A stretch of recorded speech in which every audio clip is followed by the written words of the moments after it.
This episode of Super Pulp Science is brought to you by The Shortest Story. You can read weird little postcard short stories at shorteststory.com. Artists have a lot of quirks. We have to sleep with a handful of soil from our home country. Otherwise, we implode during the night.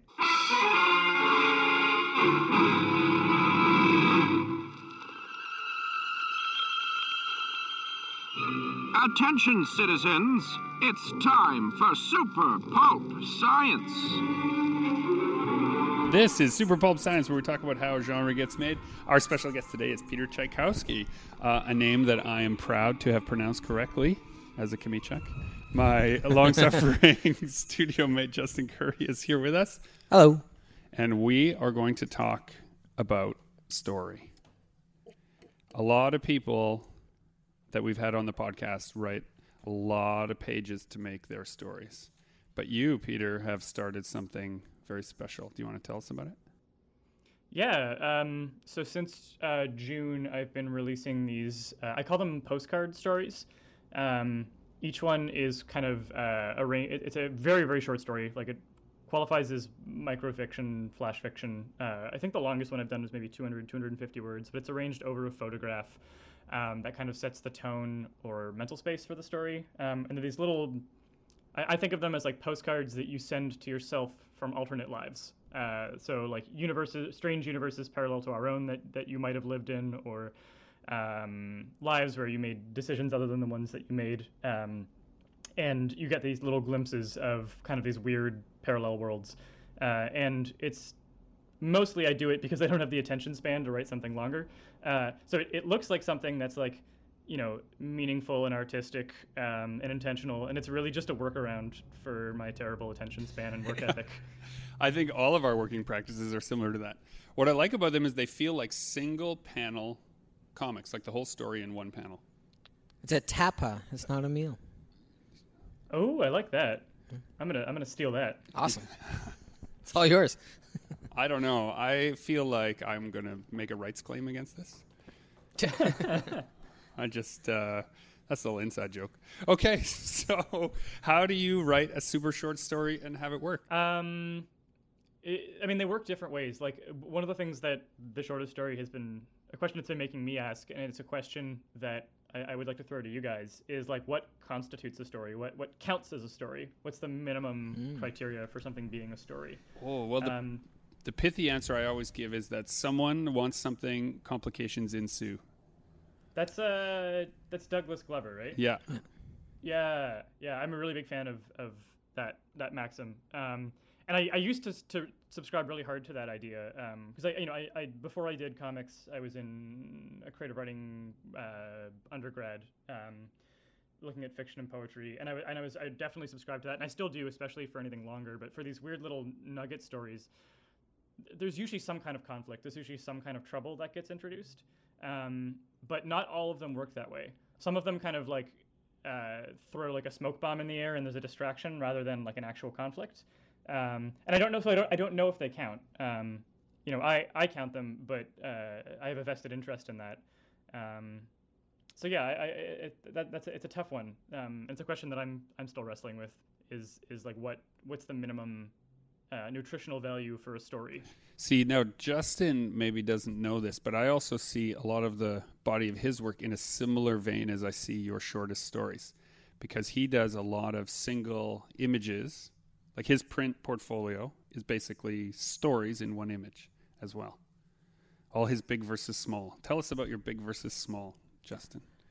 I think, it's my favorite type of composition is some kind of large monster versus like a small knight or warrior or something along those lines. And I think I gravitate towards that kind of composition because of the narrative that's inherent with that. Like, you can sum up a whole story in a single image, and I have jealousy issues related to the fact that sometimes the feeling that people who like my work get and come back to the table with, having read 220 pages of something I've done, is the equivalent joy to someone looking at one of Justin's pieces and just suddenly breaking out in pure elation. You have that all over the place too, though. It's not quite the same, no, but it's just the power of the single image. Or the single, like, really the single story. when you can encapsulate an idea so that people get it immediately and then internalize it. Yeah. Gosh, that is like the high watermark of storytelling. One of the bench when I think of stuff like that, like really concise, tight, impactful storytelling, the beginning of Up. In like 5 minutes, they suck you into a story and they make you cry, they break your heart, and then the movie begins. And that's all like in seconds, you know? You know, you don't talk very much. I like you. Peter, your postcard stories are both sad and kind of creepy sometimes and happy sometimes. Do you have like a particular mood that you have to get into? Nail it? The mood that I need to get into is just like turning off the editor brain. So to me, it's I'm not like trying to be happy or sad or force the story to go in a particular direction. I'm just trying to turn off the part of the brain that like tells you that a story's not going to work or that a premise is too far-fetched, or that you'll never stick the landing. Like that's been the key for me. Because I for whatever reason, when I'm writing slightly longer short fiction, I keep that part of the brain on, but at like 25%, because I don't want to spend 5 hours writing a story that I just won't be able to stick the landing. So I keep that activated for shortest story because there are no stakes, because I can get in and out of a story concept relatively quickly. There's like no bad stories. That's kind of the rule that I set for myself when I'm writing them.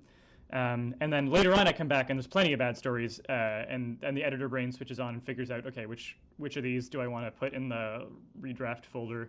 Which of these am I willing to totally scrap? And which of these do I think are strong enough that I can do another revision or two and get them ready for someone else to read them? Have any really stuck with you and wanted to be more than a single page story? Yeah, that definitely happens as I'm writing them. But the thing that I've found is that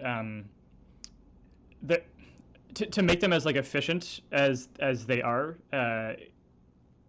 kind of requires you to cut all outside ties within the narrative. Like if you gesture too much towards something that's not going to be contained within the nugget of the final version of the story, if you hint at this larger story, I find that it often makes them less satisfying.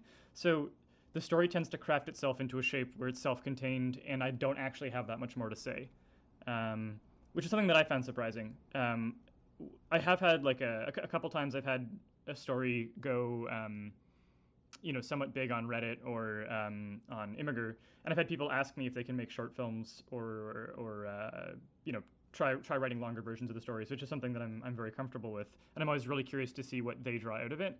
But for me it would be such an uphill battle to like, I've worked so hard to cut it down to like make it. It's like one of those fake cans of peanuts that when you open it, like a snake springs out. I worked so hard to get that friggin' snake in the can. I have no interest in, or like rolling up a sleeping bag and getting it to fit in its original bag. I have no interest in taking it out again and then trying to figure out how to fit it all over. That just sounds like a horrible experience. But if someone else wants to go camping, you'll lend them that sleeping bag. Oh, for sure. Yeah, have fun with that. That sounds like something that you'd enjoy. No, that's interesting. Have you seen any like new iterations of those stories come back to you yet? I've had two short filmmakers talk to me about the same story, and then both of them just dropped off and stopped responding. That's usually the way of it. Everybody gets excited at the get-go, but very few people will actually follow through. Sustainers are, yeah. Which is, but when you find them, you give them all the energy you can. Yeah. Yeah. But that's like a standard response when people ask about, I think of like tattoos. Everybody wants to make your artwork into a tattoo. And hundreds. I used to actually correspond with these people, but now it's more like, yeah, sure, go for it and send me a picture when it's done. Yeah. And out of the 20 people who say that, one maybe actually does it. To our listeners who don't know you, Peter has a very different way of reaching people than Justin and I. Justin and I, we make books, we take it to shows, we do a lot of, physical representing of ourselves in places to get our stuff out there. But Peter has cracked the code of getting his work seen by lots of people in lots of different ways for lots of different reasons. You want to share some of those with us? Yeah. So I think the most interesting, but also like the worst thing about my career is how scattershot it is. If we're willing to, for a second, just let's call the shortest story a webcomic because it's an easy way to refer to it, and there isn't really another term for what it is. I write 4 webcomics a week, and Shortest Story is one of them. It updates Tuesdays and Thursdays, although I'll probably have to scale back to once a week sometime in the next month or two. RockPaperCynic.com is kind of the webcomic that I'm best known for. And then isitcanon.com and What's George Doing .today are two webcomics that I do with a friend of mine, Aaron Link, who's a very talented illustrator, who also has his finger in a lot of creative pies. So every week I'm putting out 5 new comic post creative pieces on the internet for people to read for free, and I'm pushing them out through Twitter and Facebook and Instagram and Tumblr. And occasionally I'll post a little album of them to Imgur or to Reddit to see if there's a response to it. So I've kind of, like the only way I've ever been able to finish a book is by tricking myself into making it one very small piece at a time. Webcomics are like the perfect format for someone with my attention span and my bad work ethic to be able to like go into an idea and get out of it with something rewarding, you know. Hold on, I have to interrupt. Bad work ethic. How many pages do you finish a week? He has to trick himself into it, though. I like that.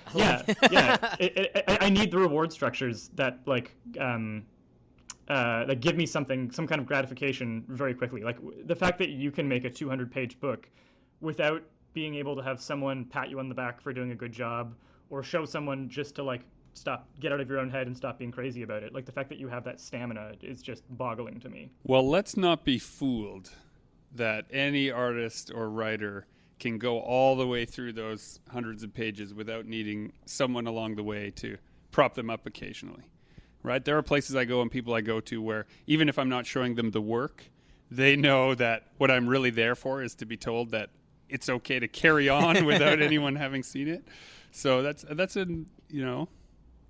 I definitely, when I show early work to people, you know, including my wife, I will tell them like I am open to constructive criticism, or I am only open to you complimenting me. Like I will show people work and say that ahead of time if I just know that like I'm in the precious honeymoon phase with something and I'm just not ready to look at it objectively. So I try to be honest about that. Yeah, that can be really helpful. When I ask for feedback. I ran a writers group out of my home for a number of years, and it was like poets and filmmakers and authors, people in all different genres and things. But the one rule was that being nice doesn't help anyone get better, but arriving only for praise won't help you to get better either.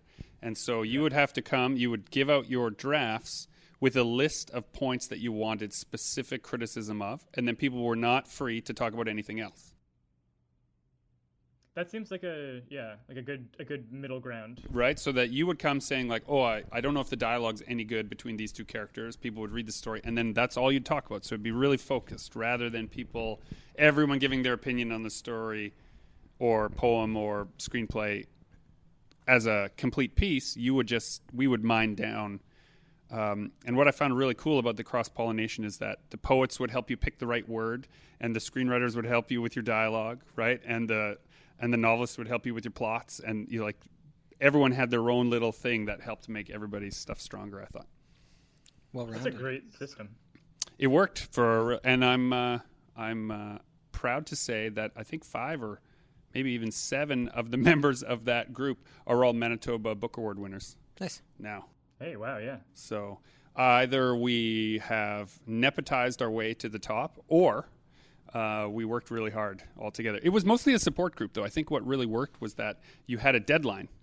And I'm hearing that in what you're saying. You had this internalized deadline where you knew feedback was coming rapidly. And so you had an impetus to finish. Well, having eyes on it really helps move a project along and help it evolve. Well, and like with what you're doing, Peter, like that you have so many online eyes ready to consume things. Are you like, is that, do you get that rush, like when you post something online and it goes viral? Like, is that a big part of what you're doing? It definitely is, and there is a rush. It's also a very big creative distraction. Keeping my attention too tightly focused on social media to see how a comic is doing and judge it by its viral potential was something that I got over-invested in a number of times in my career, and I had to learn how to like step back from, because what works in like the low attention span Facebook click economy is not necessarily something that is going to be and I make stupid cartoons. I'm going to say an expression here that's going to sound far too there's too much gravitas in what I'm about to say when you actually think about the fact that I just make stupid cartoons. But it's not going to be an enduring work if you're just kind of chasing trends or you're trying to create these short like bait pieces. And I'm conscious of that. Like, I don't want to lean too heavily into social media. And then also just spending too much time on social media is the worst thing in the world. I hate it. I think about it sometimes like if you've ever been to the horse races or watched, a Hollywood dramatization of people betting on horses. Some people do that with their posts, I think, in a very unhealthy way. Yeah. They're standing there in the sidelines once it's released, just hoping and screaming and yelling and when really they could have probably gone on and made something else during that time. Yeah, exactly. The key is to gamble more while you're already gambling, rather than waiting to see how your bets pay off. So remember, kids, gamble continuously and without looking to see how your previous decisions have impacted your life. Dabo! That is Dabo, isn't it? I don't know why you insist on playing this ridiculous game. I like games. You, Justin, you have a lot of online eyeballs. Sometimes, not all the time. Sometimes that horse wins, and sometimes it doesn't. Yeah, but and I have noticed while I'm making something, my mind starts to think a little too much about, this is going to go viral online. This is going to get so many eyes on it. I'm so excited about that. And then it doesn't, and I'm let down, and I shouldn't be that invested on how it performs online, because it is like a little bit like a lottery. Like, some of them go viral for I have no idea why, and some don't, and I shouldn't care as much as I do, because then the real end product, the real thing that happens is I take that artwork and I go to a Comic-Con with it and I show people in person, and the reactions to it online versus the real life reactions are completely different. Yeah. They have no sway over each other. What have you found the distinction to be? I have no idea. I still have not cracked the code. I've had pieces that have gone 250,000 views in the first 24 hours and were spread to all corners of the internet.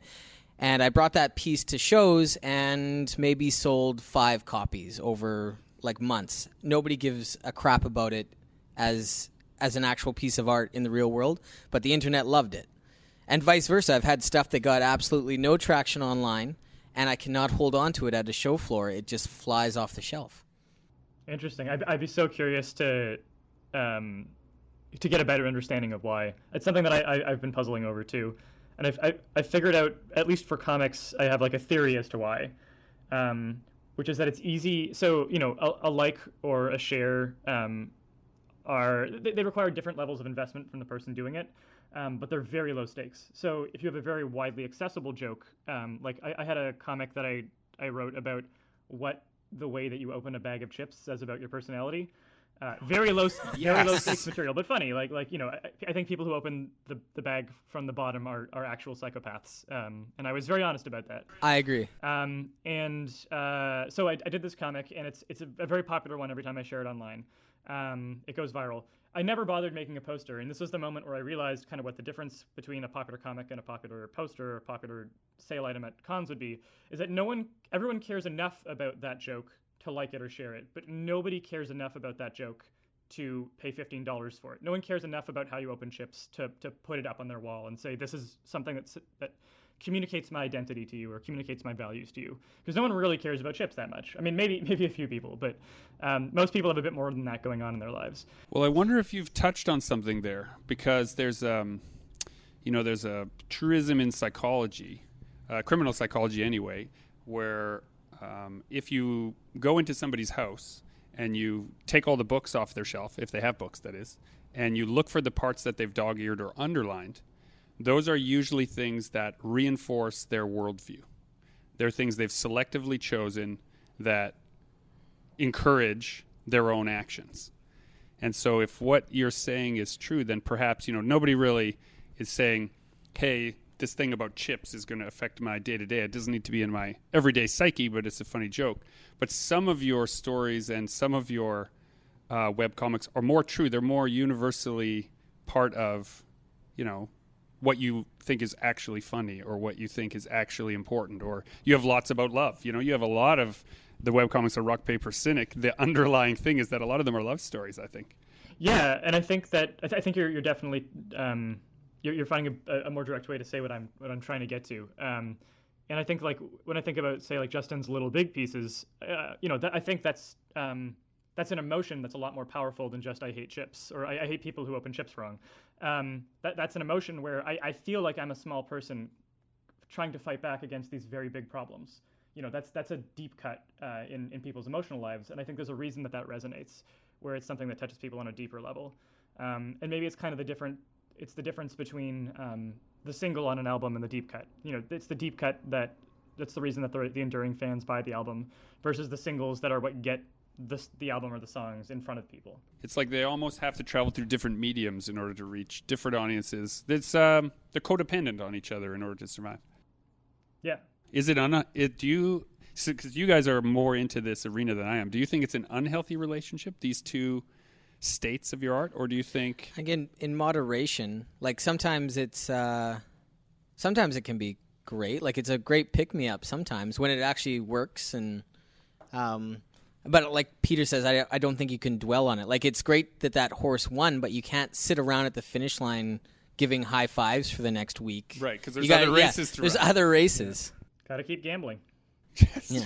Yes. Do as Peter says. Just everyone keep gambling. Just double down. Yeah. But yeah, I think that that like comparison and expectation are both very big thieves of joy. If you keep asking yourself why this piece of artwork didn't do as well as this other piece, or if you expected something going into publishing that piece of artwork, it's very likely that that's going to end up working against your internal reward system for how you value your art.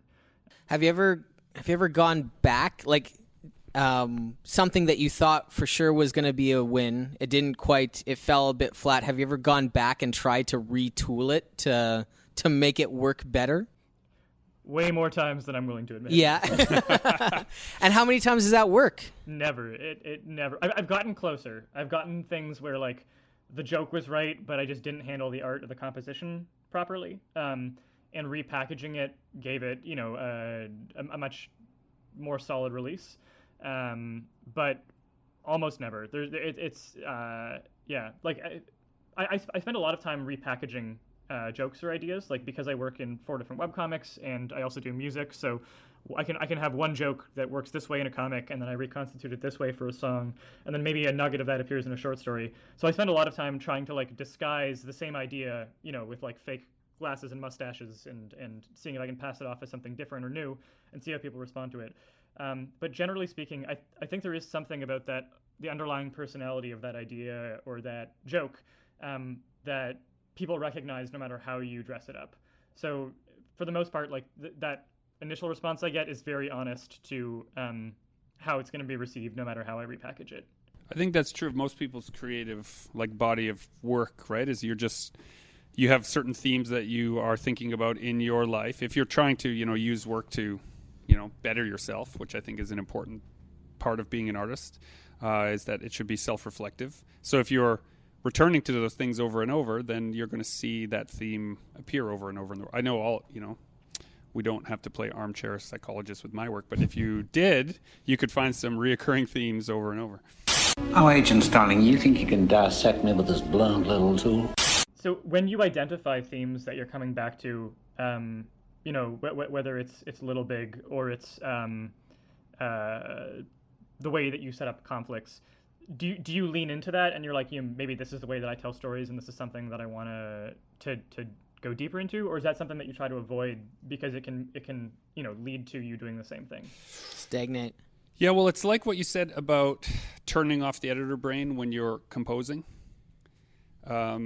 Whatever comes out, you have to let come out and kind of arrive in a pile, and then you have to curate that pile. And some things, if they all come out on the same theme, you can Frankenstein it a little bit and say, okay, well, this part works and this part works and this part works, but that other stuff that seems to always come out of me when I write, I'm just going to leave on the table because it doesn't serve this particular story. I don't know. It's a hard balance to strike though, because sometimes you figure it out later, like other you people didn't realize. point out. Yeah. I feel like sometimes, like if I'm drawing in the same style over and over again, my brain will get a little bored of it, and it kind of forces me to work a different way or a separate way. So I know that I'm not done with the little big stuff yet because I'm still having so much fun doing it, but eventually I'm going to get sick of it, and that's when I'll figure out what the next thing is. Yeah.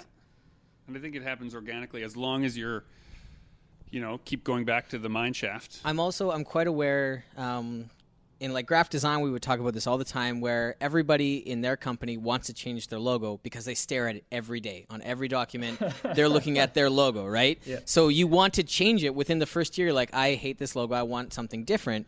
But most people only see that once, twice a year. Not everybody has the same exposure to your work that you do. So keep in mind, nobody's sick of this except for you, probably. Nobody's sick of our work except for us, gentlemen. That's the thing.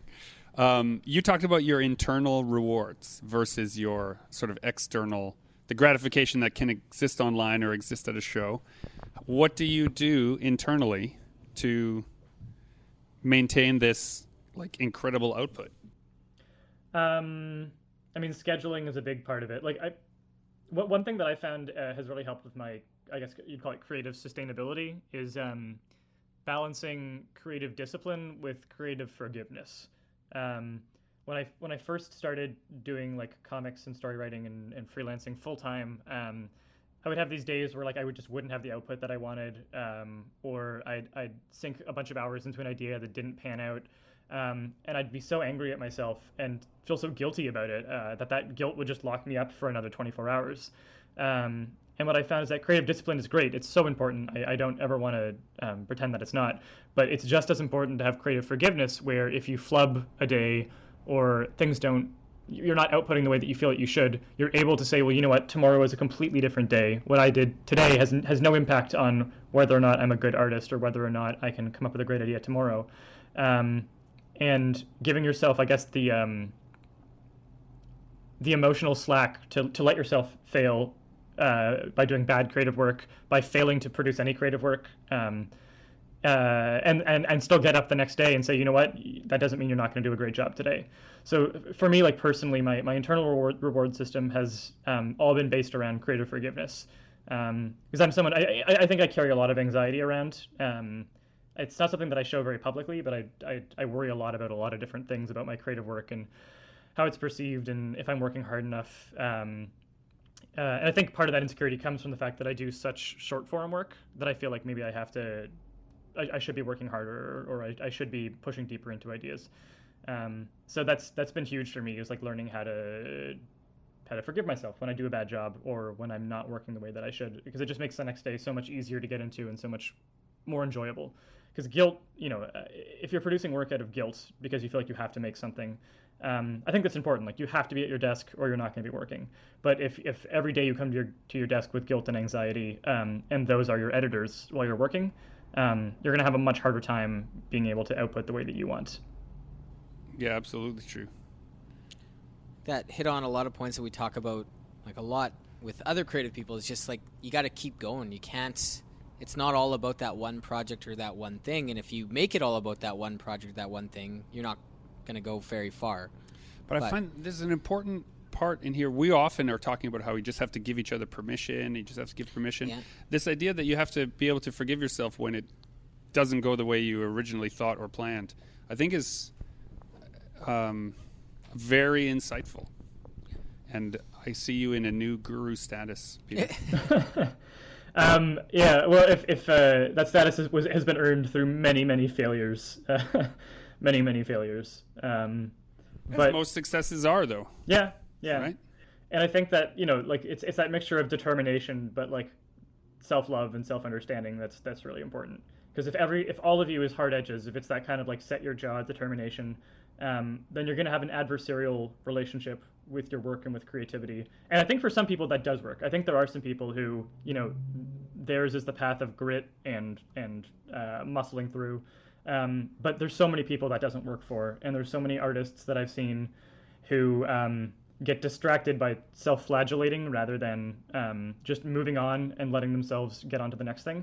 Because if you are like really so upset that you didn't do good work today, then my feeling is that your best priority is making tomorrow better.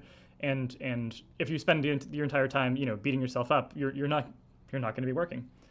So if your actual priority, if your honest priority is getting work done tomorrow, then give yourself a pick-me-up speech and hit the next day as fresh as you can. Do you have any advice or wisdom from up on the mountain about how you can recognize when that internal voice or that pick-me-up speech is procrastination versus actual intention? I think right now, like my current emotional cycle, I'm erring on the side of enabling procrastination. If I'm being perfectly honest. So no, I don't think I have advice for that.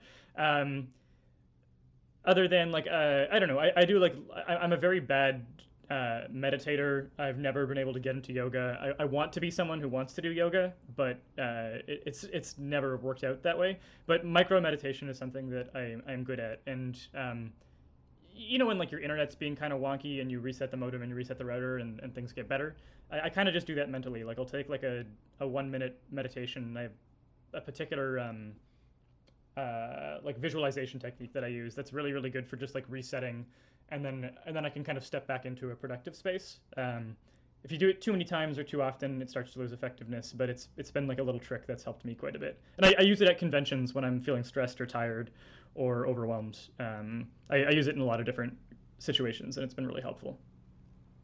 Just being mindful of your own space and mental capacity and taking a break, even a small one. Yeah, and it's not even taking a break so much as it's just doing maintenance and a quick bit of maintenance on your mental space. Because what I find is when you reach an anxiety point or you get locked up in some kind of emotional barrier with your work, or you're just procrastinating and you're avoiding confronting your own emotions about your work. Just breaking the cycles of thought and feeling that you're locked into in that moment, and giving yourself enough room for re-entry into that mental space, just it goes really far. I'm pausing now in contemplation rather than a good. My mic skills falter as I try to think about what you're saying. I have two things that I rely on in those stressful times. One of them is a genetic inherited power to have a 10-minute nap and go fully into REM sleep inside of 10 minutes and then come out. Not all heroes wear capes. What's that? Not all heroes wear capes. Some of them take naps. It's so true.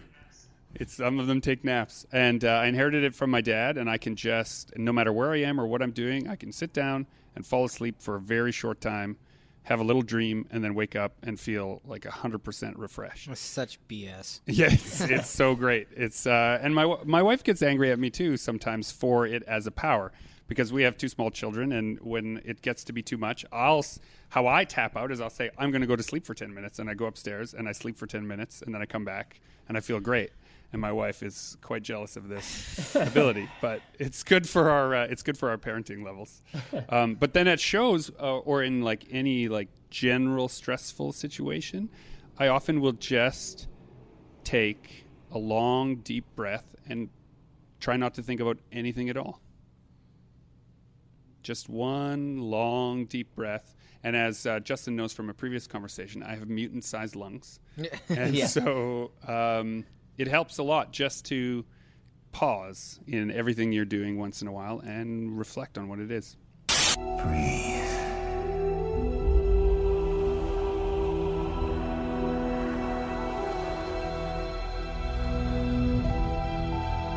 Just breathe. As a person with a million projects, do you have some secret things brewing, I assume, which we won't name? Yeah, I've got I think I can say that there's going to be a book of the shortest story coming out in the fall with G-Scene Publications, but the exact sort of release plans are still coming together on that. But it's looking like it's going to be a lot of fun, and we've been talking about some ways to, I guess, doll up the book or make it a little bit more interesting and interactive. But that's about all I can say about that for now. So that's been something that I've been working on a lot in the background, and I'm very excited to share with people once we kind of have a final battle plan for it.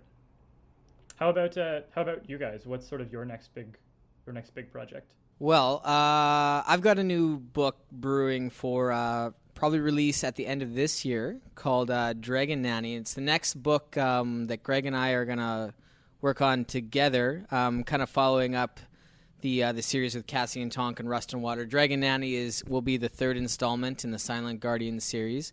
So we've been working on the storyboards and talking about it's in the beginning, like fledgling stages where everything is exciting and everything's fresh new and shiny. possible and wonderful. Yeah, I love that part. But I'm a little jealous at the idea that you get to have that feeling like often in a day working on these short stories. Yeah. It's the shortest story has definitely been the most like productive and happy creative space that I've hollowed out for myself. It's the right combination of like low stakes, high stakes, and everything is possible with every story I wade into. I get that with prints, though. I think like while I'm working on a book like that long project, I'll take a break and spend a day and make a new print, and that's kind of my that same like quick fix. Yeah. Well, and Greg, I don't think I've ever seen you, Greg, do anything low stakes. What do you mean by that? It's like you go big and you go deep, and there's so many layers and so much thought. Make a sticker or a button, Greg. I Come just on. bet on every horse in the race, Peter. Just every horse I buy a ticket for. Is that how horse racing works? Do you buy a ticket? I don't really know. Pretty sure. I don't actually gamble. We'll do that this summer. We'll go to the horse races. I just feel that because I love the work that I do, that I shouldn't be shy or ashamed to share that enthusiasm when I'm in public with people who are at a show looking for new work. So it may seem on the outside like, hey, everything's big and huge and great and whatever. But, when we come back to the studio, it's toil. You just have to make it. But you kind of build up some potential energy to the point where you can release it somewhere. Yeah, one thing that and I know that you guys have talked about like convention sales and the way that you approach running the table before, but I was talking with my wife last night about Greg, your sales technique, and how it's both the most like forward but totally non-aggressive sales technique I've ever seen. There's no pressure tactics. There's no one buying anything they don't want to buy, but at the same time, like. You 100% set the tone for like we're gonna have a really enthusiastic conversation about this thing that I'm really excited about. That thing happens to be something that you can put money into. For those of you who haven't seen Greg at a convention, he hides behind his table, pops up, throws glitter in your face, and then puts a book in your hand before you know what's going on. It's mostly that. No, what it is that I see what it is now that I have children. The same way my kids bring their crayon drawings to me, like, Dad, look at this. That's how I am at shows with other people, right? They come up and they're like, hey, what's this guy doing? I'm like, hey, I made this for you. Right? Do you want to put it on the fridge? I think 100% you should do a macaroni graphic novel. Oh, my God. How would I ship it? Oh, the rats would be at the studio like constantly. Oh, my God. One of the things I'm working on now, which is different from me, which is the departures, I'm working on, it's actually announces today in actual time, in studio time. But exciting. This will be posted after the announcement, so it's safe to talk about it. I am illustrating a 120-page graphic novel written by Kai Kobayashi for Baby Metal, which is the magical origin of this Japanese nu metal band. And it has been such a crazy experience to work on this project because it's way in my wheelhouse. It's these, magical women fighting evil. It's monsters. It's exciting. I've just been experimenting with all these different fight choreographies in it, just having a blast. But it's for a market that I know nothing about. Yeah, and talk about a new demographic. I actually can't speak the language of the majority of the fans. And so only my enthusiasm will be on display when we are promoting it in Japan because I won't be understood. And handfuls of glitter. So that glitter trick I may have to actually resort to. Yeah. Wow. Well, congratulations. I'm really curious to hear how that goes. I'm curious to see. I mean, like for you guys, you will regularly put your work in the front of tens of thousands of eyes. This will be one of the first times where I have some print material at that scale And I'll let you know what that feedback feels like in a future episode. Do we have is there a firm release time? There is. Probably can't talk about it just yet. Yeah, just that you're working on it. Yeah, we're working on it. What it is that they have a firm release date, and I am actually ahead of schedule in production. Good for you. But there is... see, I've also in the first time where I'm not sure, because I'm not in control of everything, what the safe things to say about certain facts are. Because like if I misrepresent the date of a release of my own graphic novel that I'm, producing myself, only I am affected. But if I misrepresent this date, which I don't have on hand right now, then hundreds of people potentially are affected by me misrepresenting this. So I don't want to do that. But I can say this for most of your questions about Baby Metal. Only the Fox God knows. I've got a message for you, and you're not going to like it. Gentlemen, this has been Super Pulp Science, where we've talked about how story gets made. Our special guest, Peter Chiykowski, can be found at many places online. Why don't you tell us about them? Yeah, you can find most of my projects through rockpapercynic.com, but the one we talked about most today was shorteststory.com. And I'm at rockpapercynic on most social media. No matter the length of your story, be it short or long, I encourage you to join the fight and make comics.